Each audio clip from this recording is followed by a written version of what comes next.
In this helpful video tutorial, we'll show you the exact steps to install and run APK files on BlueStacks. First, you need to open BlueStacks.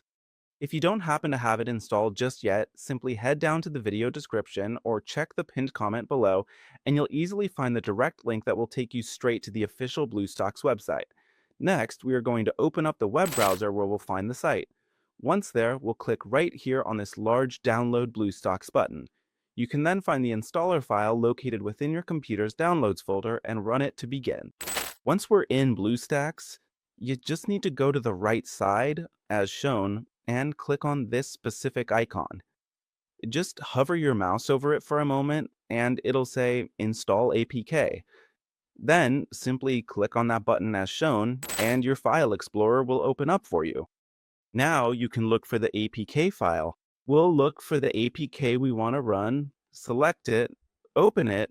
It says installing application, and as you can see, here's the app. And that is how incredibly easy it is to run an APK in BlueStacks right now.